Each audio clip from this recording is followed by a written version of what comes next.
Well, Tim Pawlenty in Chicago today will become the latest presidential hopeful to roll out his economic plan. He's doing it in Chicago, as we said. He'll call for an overhaul of the tax code.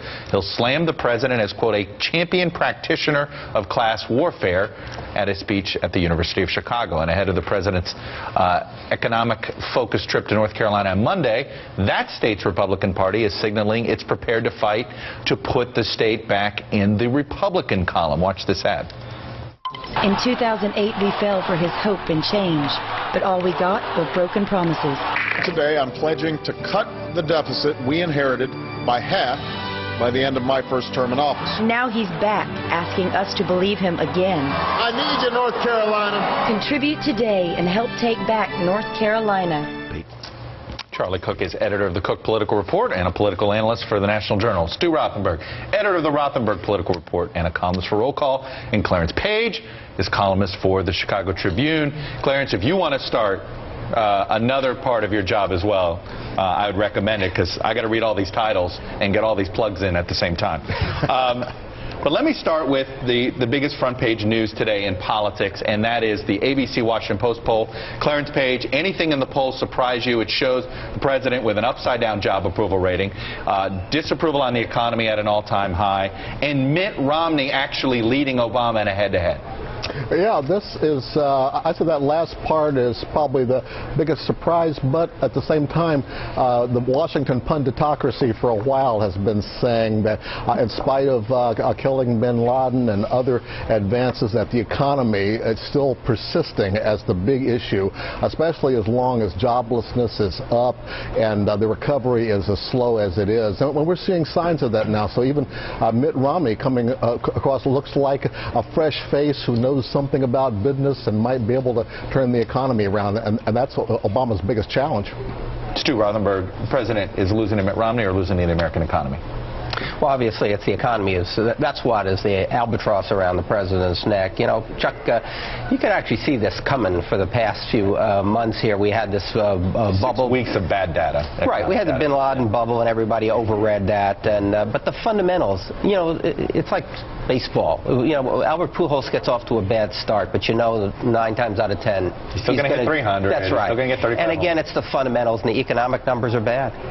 Charlie, I have to say, if you're Mitt Romney, you sit here and you say, wow, the only guy to lead Obama is me, and I announce and I'm on the economy. I seem to be the most electable, and yet we go back to what he just said about fundamentals. There's still a lot of fundamental issues Mitt Romney's got to deal with.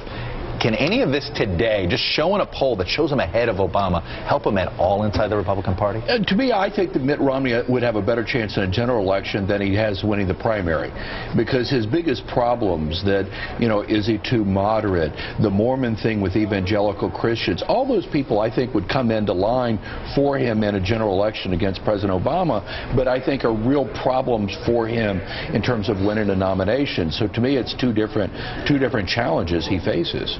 You know, Clarence Page, just had Stan Greenberg on, Bill Clinton's pollster, and he has been critical of the president for not being empathetic enough on the economy. Basically, that he's not been Bill Clinton. He's not felt the pain of the average American. How does the president turn that around?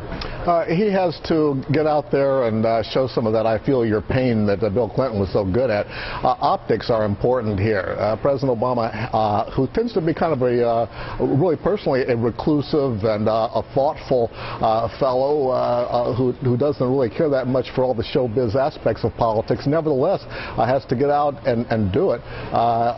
It's too early for him to make that big push yet, but certainly he's going to need all of his oratorical skills, etc. And my colleagues back there in the studio are right that on the Republican side, Obama's biggest friend is the fact that the Tea Party right-wing base of the party is so strong in the primaries. So you may see Michelle Bachmann, for example, making bigger headlines than Romney right now. Hey, Charlie, your column today owning it about the economy and the fact that the president owns this economy. Another problem he's got, he can't do anything about it. With a Republican House, a Senate basically that, while in Democratic control, is every man for himself. It's not as if he could. What's he going to go around the country and talk about? The standard recipe at this point was jack up spending, prime the pump. Well, economic stimulus has been totally discredited. I mean, they got one bite at the apple at it. It wasn't a very good bite back with the stimulus package in 2009. Well, the perception is, and you can go back and argue, but perception is that it didn't work. That it didn't work, and I would argue it was unfocused. It was a lot of things that didn't work where you're going to get bang for your buck. And so they're really in a helpless situation. But to Clarence's point, the thing is, you either are Bill Clinton or you're not. You either empathetic has to be natural. Empathy has to be natural. And if it doesn't come natural to you, you can't fake it. You can't act. One of the things that Bill Clinton did well with empathy was lose his voice, just like Charlie. So that helps a lot in feeling. Here, let me bite my lip. I think I'd go further even than Charlie very quick. did. I feel your pain works in the first 6 or 9 months of administration. After 2-3 years, the public says, "What have you done for me?" There it is. All right. Stuart Rothenberg, Clarence Page, Charlie Cook. Stick with me a minute. Trivia time. We asked which member of the House beat a member of her own family to win her seat in Congress. Well, you guys, you said you couldn't even Google to find this answer. The answer was Representative Judy Chu. In her 2009 special election, Congresswoman Judy Chu beat Republican Betty Chu. The women are cousins by marriage. Sorry that Google didn't help you find that one. Up next, tackling scandal on the Hill. Who does a better job of handling internal problems, Pelosi